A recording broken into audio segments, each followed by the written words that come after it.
Welcome to dream study. तो आज की इस वीडियो में हम धातु और अधातु के बारे में पढ़ने वाले हैं और काफी डिटेल में। तो आप इस वीडियो के साथ बने रहो। तो जैसा कि हम सब जानते हैं कि अभी तक हमारे साइंटिस्ट ने लगभग 118 तत्वों की खोज की है। अब इन 118 तत्वों में से कुछ धातु होते हैं और कुछ अधातु होते हैं और कुछ उपधातु भी होते हैं। तो इनके प्रॉपर्टी के आधार पे, गुणों के आधार पे इन्हें अलग अलग वर्गीकृत किया जाता है। तो आज हम उन्हीं गुणों को काफी डिटेल में पढ़ने वाले हैं और आप इसमें काफी इंटरेस्टिंग चीजों को भी जानने वाले हैं। धातु किसे कहते हैं? तो वे तत्व जो इलेक्ट्रॉन को त्याग करके धन आयन बनाते हैं उन्हें हम धातु कहते हैं। एग्जाम्पल के रूप में है हमारा आयरन, कोबाल्ट, निकल, तांबा, जिंक, सोना, चांदी, बहुत सारे धातु हैं। अब यहाँ पे आपको एक बात समझ में नहीं आई होगी कि ये इलेक्ट्रॉन को त्याग कर धनायन कैसे बनाता है। तो इसके बारे में हम डिटेल में अभी तुरंत जब प्रॉपर्टी पढ़ेंगे तो उसमें आपको बतलाएंगे। तो आप इस वीडियो के साथ बने रहो और काफी अच्छे से आप इसे समझ पाओगे। तो अधातु जो है वे तत्व जो इलेक्ट्रॉन को ग्रहण करके, यहाँ पे भी वही बात आई है, वहां पे इलेक्ट्रॉन का त्याग हो रहा था, यहाँ पे इलेक्ट्रॉन ग्रहण करके ऋण आयन बनाता है, तो हम कहते हैं कि वो एक अधातु है। ये केमिस्ट्री में आप इस प्रकार से डिफिनेशन दे सकते हो। तो अधातु के अगर आप एग्जांपल की बात करो तो hydrogen, helium, carbon, nitrogen, oxygen, fluorine, neon, phosphorus, sulphur, chlorine, लकड़ी, प्लास्टिक, बहुत सारे अधातु हैं। तो आप कुछ भी लिख सकते हो। तो और जहां तक डिफिनेशन की बात है तो आप इससे कुछ अलग भी डिफिनेशन दे सकते हो। आप उनके गुणों के आधार पे भी धातु और अधातु को अलग अलग डिफिनेशन कर सकते हो। जैसे कि वे तत्व जिनमें कठोरता, धात्विक चमक, धावनिक, आघातवर्धनीयता, तन्यता और विद्युत के जो सुचालक हो उन्हें हम धातु कहते हैं। और अधातु को अगर आपको डिफिनेशन देना हो तो आप इस प्रकार से दे सकते हो कि वैसा तत्व जो विद्युत का चालन नहीं करता हो, जिनमें धात्विक चमक नहीं हो, जो भंगुर हो, जिनमें तन्यता ना हो, उन्हें हम अधातु कहते हैं। और उपधातु जो है उनमें धातु और अधातु दोनों के गुण पाए जाते हैं। तो इसलिए हम बोल सकते हैं कि वे तत्व जिनमें धातु तथा अधातु दोनों के गुण पाए जाते हैं उन्हें उपधातु कहते हैं। तो आपके जो silicon, boron, germanium, arsenic, antimony और टेलुरियम, ये जो है बेसिकली 6 हमारे उपधातु कहे जाते हैं। तो ये जो है आपके 6 मुख्य रूप से उपधातु हैं। इसके अलावा 1-2 और उपधातु पाए जाते हैं। तो आपके सामने ये पीरियोडिक टेबल है। इसमें आपको जो ये गुलाबी कलर के नजर आ रहे हैं, यानी कि पीरियोडिक टेबल में जो बाईं तरफ के तत्व होते हैं ये सब हमारे धातु होते हैं। और जो दाएं तरफ के तत्व ये आसमानी कलर में आपको नजर आ रहे हैं ये सब हमारे अधातु है। और जो आपको ये हरे कलर के तत्व नजर आ रहे हैं ये सब हमारे उपधातु हैं। और ये है हमारा हाइड्रोजन। हाइड्रोजन भी बेसिकली अधातु ही होता है। तो कैसे ये अधातु होता है इसके बारे में हम डिटेल में पढ़ने वाले हैं। तो अब चलिए गुण देखते हैं कि धातु के क्या भौतिक गुण होते हैं और अधातु के क्या भौतिक गुण होते हैं। दोनों को हम एक ही जगह देखेंगे तो अच्छे से हमें समझ में आएगा। तो आप अपने स्क्रीन के बाईं तरफ धातु के गुण देखेंगे और दाईं तरफ अधातु के गुण देखेंगे। धातु के जो आपका फर्स्ट प्रॉपर्टी है फिजिकल में वो है आपका इलेक्ट्रॉनिक विन्यास। धातु के जो परमाणु होते हैं तो धातु के परमाणुओं के बाहरी कक्षा में सामान्यतः 1, 2 या फिर 3 इलेक्ट्रॉन ही होते हैं। इससे ज्यादा इलेक्ट्रॉन नहीं होते हैं। ये सामान्यतः है आपका, ये गलत हल्का सा टाइपिंग हो चुका है तो यहाँ पे आप सामान्यतः समझिएगा कि धातुओं के परमाणु के बाहरी कक्षा में सामान्यतः 1, 2 या 3 इलेक्ट्रॉन ही होते हैं। एग्जाम्पल के रूप में आप यहाँ पे देखो, जैसे हमारा सोडियम है तो सोडियम के परमाणु संख्या कितनी होती है? 11। तो इसका अगर इलेक्ट्रॉनिक विन्यास हम लिखें तो हमारे सामने आएंगे 2, 8 और 1। यानी कि जो हमारी बाहरी कक्षा है उसमें हमारे 1 इलेक्ट्रॉन आ रहे हैं। इस बाहरी कक्षा के इलेक्ट्रॉन को हम संयोजी इलेक्ट्रॉन भी कहते हैं। तो ये है हमारा 1 इलेक्ट्रॉन। और उसी प्रकार से आप मैग्नीशियम को देखो तो मैग्नीशियम के परमाणु संख्या 12 होता है और इसके बाहरी कक्षा में जब हम इलेक्ट्रॉनिक विन्यास इसके देखते हैं तो बाहरी कक्षा में 2 इलेक्ट्रॉन हमारे हैं। कैल्शियम के बाहरी कक्षा में हमारे 2 इलेक्ट्रॉन है और इसका परमाणु संख्या 20 होता है। और जब इसका इलेक्ट्रॉनिक विन्यास लिखते हैं तो बाहरी कक्षा में हमारे 2 इलेक्ट्रॉन मिलते हैं। तो इससे आपको ये स्पष्ट हो गया होगा कि जो धातु होते हैं जब उनका इलेक्ट्रॉनिक विन्यास हम लिखते हैं तो उनके जो बाहरी कक्षा होते हैं यानी कि जो संयोजी इलेक्ट्रॉन होते हैं उनमें 1, 2 या फिर 3 इलेक्ट्रॉन तक हो सकते हैं, तो उन्हें हम कहेंगे कि ये धातु है। जैसे हमारा सोडियम यहाँ पे धातु हो गया, मैग्नीशियम धातु हो गया और कैल्शियम धातु हो गया। अब अधातु में देख लेते हैं। तो अधातु जो होता है, अधातु के परमाणुओं के बाहरी कक्षा में सामान्यतः, ये सामान्यतः है, आपको बार बार मैं बोल रहा हूं, सामान्यतः 1, 2 या फिर 3 इलेक्ट्रॉन से ज्यादा होते हैं। धातु में क्या हो रहा था कि 1, 2 और 3 ही होंगे, लेकिन अधातु में 1, 2 या फिर 3 से ज्यादा इलेक्ट्रॉन होंगे। जैसे एग्जाम्पल के रूप में आप यहाँ पे देखो, कार्बन कार्बन के परमाणु संख्या होती है 6 और जब इसका हम इलेक्ट्रॉनिक विन्यास लिखते हैं तो आता है हमारे सामने बाहरी कक्षा में 4, यानी कि यहाँ पे संयोजी इलेक्ट्रॉन है हमारा 4। नाइट्रोजन का परमाणु संख्या 7 होता है और इसके बाहरी कक्षा में 5 इलेक्ट्रॉन है। सल्फर का परमाणु संख्या 16 होता है और इसके बाहरी कक्षा में जब हम इलेक्ट्रॉनिक विन्यास लिखते हैं तो 6 इलेक्ट्रॉन है। तो यहाँ से आपको स्पष्ट हो गया है कि जो अधातु है, तो यहाँ से आपको यह स्पष्ट हो गया है कि जो अधातु होते हैं उनकी बाहरी कक्षा में 3 से ज्यादा इलेक्ट्रॉन होते हैं। जैसे 4 यहाँ पे है कार्बन में, नाइट्रोजन में 5 है और सल्फर में 6 है। अब यहाँ पे आपको एक कंफ्यूजन आया होगा, जैसे हमने पीछे बोला था कि हाइड्रोजन हमारा जो है अधातु है, तो हाइड्रोजन का जब हम इलेक्ट्रॉनिक विन्यास लिखते हैं तो हाइड्रोजन का परमाणु संख्या 1 होता है, तो इसका इलेक्ट्रॉनिक विन्यास जब लिखेंगे तो 1 ही आएगा और बाहरी कक्षा में केवल 1 इलेक्ट्रॉन होंगे। तो यहाँ पे क्या हम हाइड्रोजन को धातु मानेंगे या अधातु मानेंगे, ये आपको कंफ्यूजन आया होगा।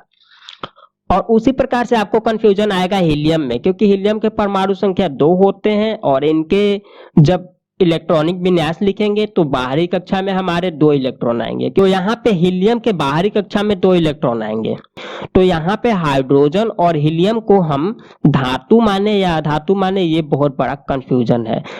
तो आपको हम यहाँ पे बतलाना चाहेंगे कि ये जो है हाइड्रोजन और हमारा हीलियम है, ये हमारा अधातु माना जाता है। आप इसे याद रखना, इसके बाहरी कक्षा में 1 और 2 इलेक्ट्रॉन है, लेकिन फिर भी ये दोनों हाइड्रोजन और हीलियम जो है अधातु है। तो आपको ये आशा करता हूं कि ये इलेक्ट्रॉनिक विन्यास जो प्रॉपर्टी है, फर्स्ट प्रॉपर्टी, आपको ये समझ में आया होगा। तो अगली जो हमारी प्रॉपर्टी है वो है विद्युत घनात्मक गुण। तो इसमें धातुएं जो होती है वो विद्युत धनात्मक तत्व होती है। कैसे? तो धातुएं अधातु से अभिक्रिया करती है और अभिक्रिया करने के बाद धन आयन बनाती है। मैंने आपको डिफिनेशन में ये बोला था कि धातु जो होते हैं इलेक्ट्रॉन को त्याग करके धन आयन बनाते हैं, तो उसी को हम यहाँ पे समझने वाले हैं। तो यहाँ पे आपके जो सोडियम धातु हो गया Na, जिसका संकेत है, तो सोडियम धातु के जब हम इलेक्ट्रॉनिक विन्यास लिखते हैं तो वो आता है 2, 8 और 1। अभी अभी हमने पिछले स्लाइड में इसे देखा था। तो यहाँ पे जो सोडियम है इसके बाहरी कक्षा में 1 इलेक्ट्रॉन है। जो धातुओं की जो प्रकृति होती है वो इस प्रकार से होती है कि धातु चाहते हैं कि उनके जो बाहरी कक्षा में इलेक्ट्रॉन है, यहाँ पे 1 है जो, उसे त्याग करके ये अपना अष्टक पूरा कर ले। तो यहाँ पे सोडियम जो है 1 इलेक्ट्रॉन को त्याग कर रहा है, माइनस का साइन आपको यही दिखा रहा है कि ये 1 इलेक्ट्रॉन का त्याग यहाँ पे सोडियम कर रहा है।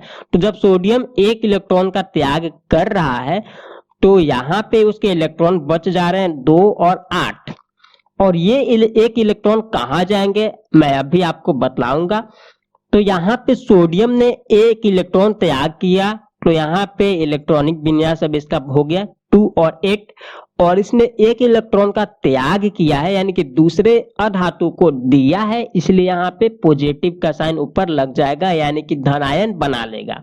उसी प्रकार से कैल्शियम, यहाँ पे जो है कैल्शियम 2 इलेक्ट्रॉन को त्याग करके यहाँ पे धनायन में परिवर्तित हो जा रहा है। यहाँ पे 2+ ऊपर शो किया जा रहा है, यानी कि इस कैल्शियम ने 2 इलेक्ट्रॉन को त्याग किया है और वो जो 2 इलेक्ट्रॉन है उसने अधातु को दिया है। तो उसी प्रकार के गुण आपके अधातु में भी पाए जाते हैं। तो अधातु जो होते हैं विद्युत ऋणात्मक तत्व होते हैं, क्योंकि अधातु धातु के साथ अभिक्रिया करके ऋण आयन बनाते हैं। मैंने आपको डिफिनेशन में ये दिया था कि अधातु जो होते हैं इलेक्ट्रॉन को ग्रहण करके ऋण आयन बनाते हैं।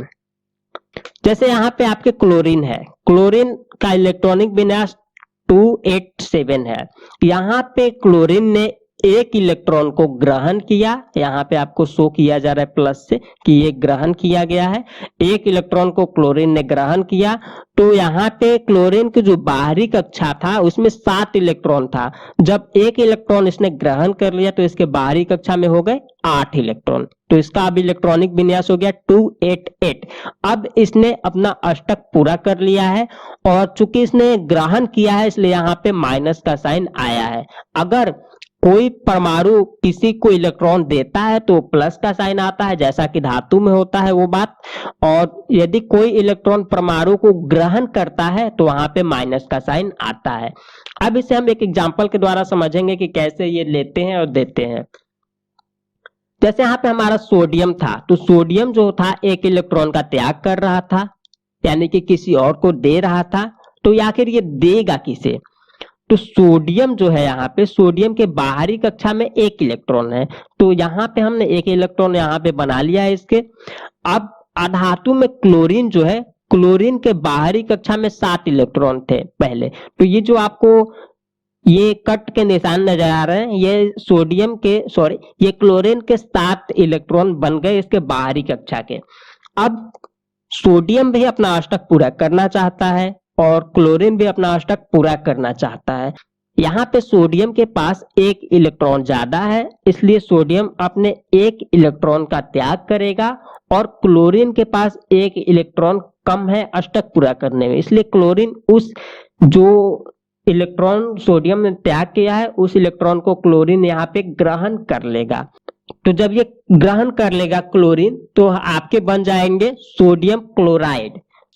तो यहाँ पे सोडियम का इलेक्ट्रॉनिक विन्यास जो पहले था वो था 281, और अब सोडियम का इलेक्ट्रॉनिक विन्यास हो चुका है 2 और 8 त्याग करने के बाद।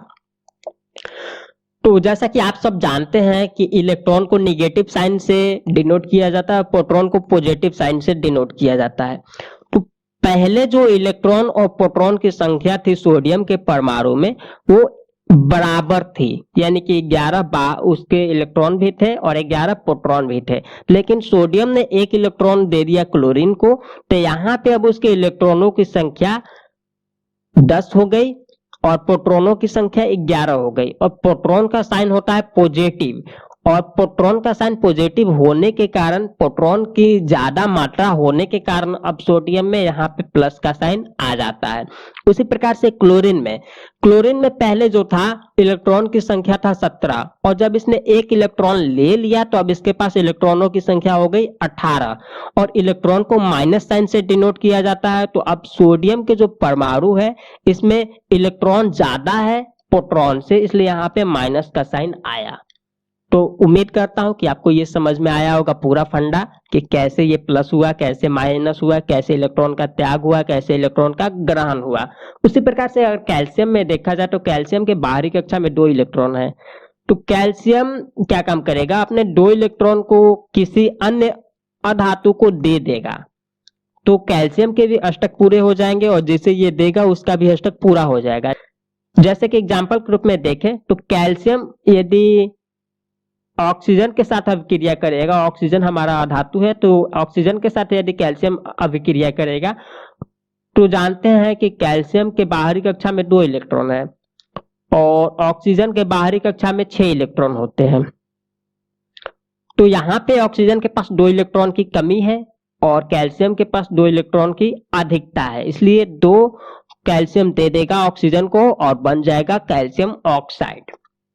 तो इसी प्रकार से बहुत सारे एग्जाम्पल है, अगर आपको एग्जाम्पल देने लगा तो वीडियो काफी लंबा हो जाएगा। तो अब आते हैं हम अपने अगले प्रॉपर्टी के ऊपर। तो हमारा जो अगला प्रॉपर्टी है वो है चमक। तो धातुओं में चमक होता है, धातु चमकते हैं जिनके कारण इनका उपयोग गहने बनाने में भी होता है।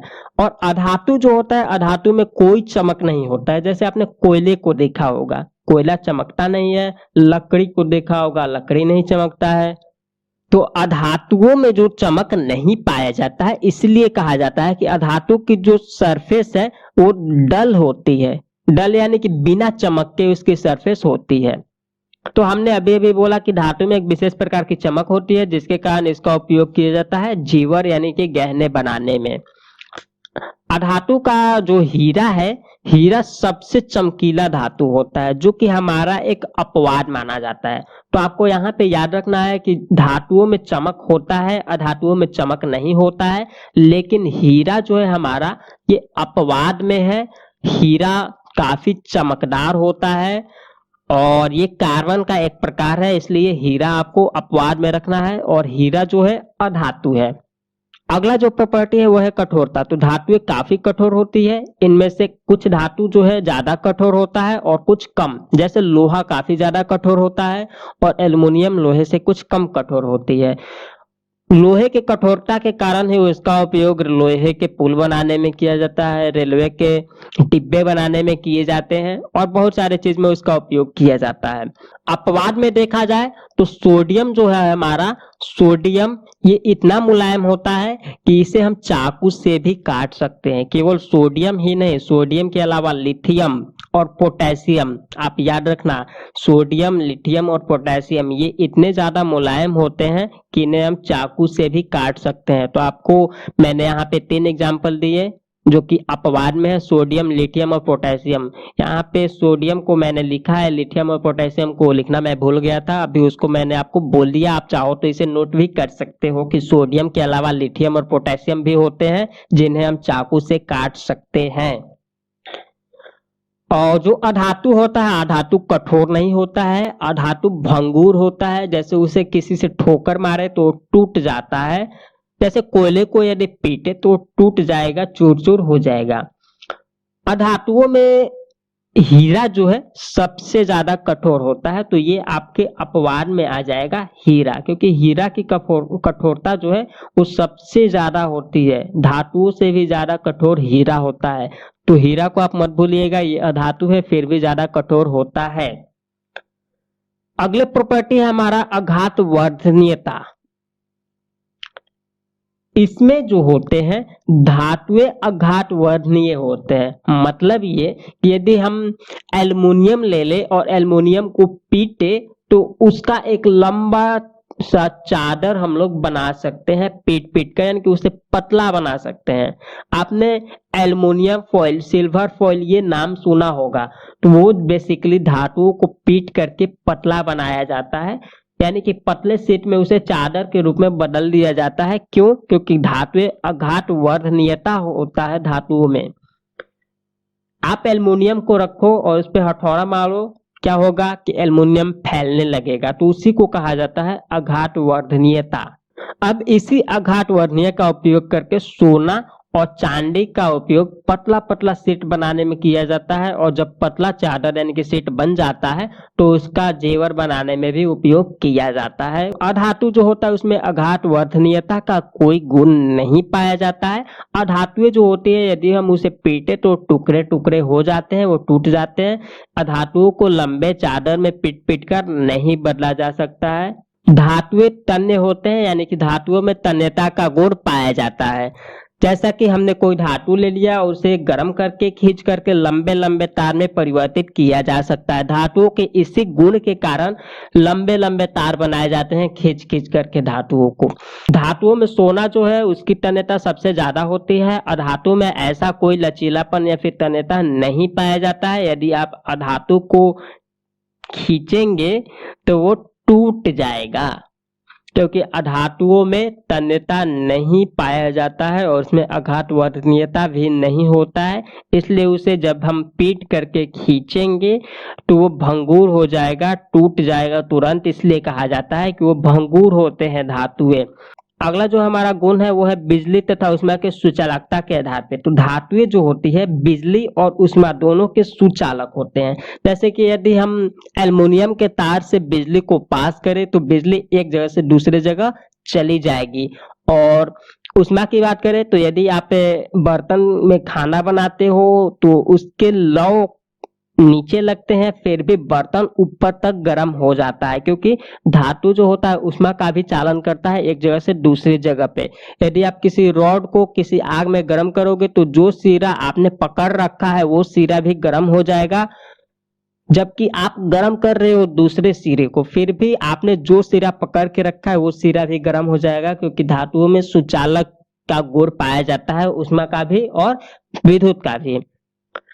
धातु के इसी गुण के कारण एल्युमिनियम और कॉपर इनका उपयोग तार बनाने में होता है, और इसी गुण के कारण एल्युमिनियम, तांबा, स्टील इन सब का उपयोग बर्तन बनाने में भी होता है, क्योंकि ये विद्युत और ऊष्मा के दोनों के सुचालक होते हैं। तो ऊष्मा के सुचालक हो गए तो ये आसानी से ऊष्मा एक जगह से दूसरी जगह स्थानांतरण हो जाएगा और हमारा बर्तन जो है अच्छे से हीट हो जाएगा और खाना आसानी से हम इसमें पका सकते हैं। अधातु की बात करें तो अधातु विद्युत और ऊष्मा दोनों के कुचालक होते हैं। अधातु से यदि हम बिजली को पास करेंगे तो वहां से बिजली पास नहीं होगा।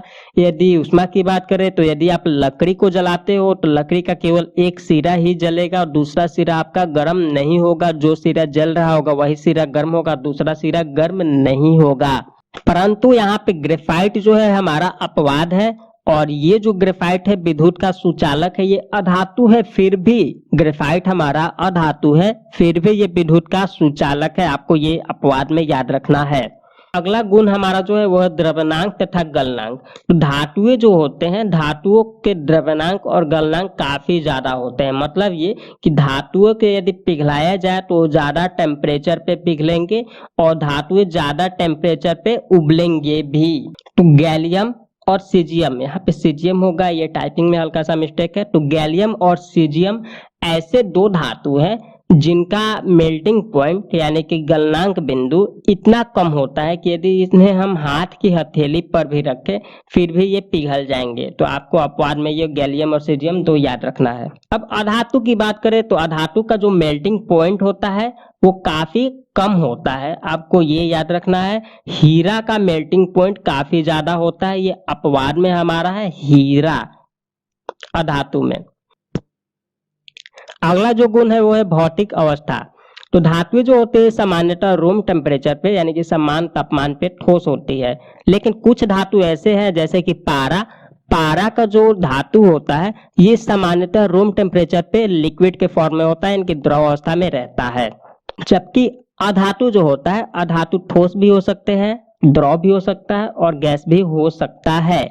जैसे बात करें कार्बन की तो कार्बन ठोस होता है, ब्रोमीन जो होता है द्रव होता है और ऑक्सीजन गैस होता है। तो अधातु ठोस, द्रव, गैस तीनों फॉर्म में हो सकते हैं सामान्य तापमान पे। यहाँ पे आपको ध्यान रखना है कि ब्रोमीन जो है वो एक अधात्विक तत्व है, लेकिन फिर भी ये सामान्य तापमान पे यानी कि रूम टेम्परेचर पे द्रव अवस्था में ही रहता है। तो इस वीडियो में इतना ही, हम मिलेंगे अगले वीडियो में। तो इस वीडियो में हमने धातु और अधातु की फिजिकल प्रॉपर्टी के बारे में पढ़ा बेसिकली। अगले वीडियो में हम केमिकल प्रॉपर्टी के बारे में भी पढ़ेंगे और काफी डिटेल में पढ़ेंगे। तो यदि आपको वीडियो पसंद आया हो तो चैनल को सब्सक्राइब करें और बेल आइकन पे क्लिक करें, उस वीडियो को लाइक करें। कोई कंफ्यूजन हो तो कमेंट बॉक्स में कमेंट करें। Thank you.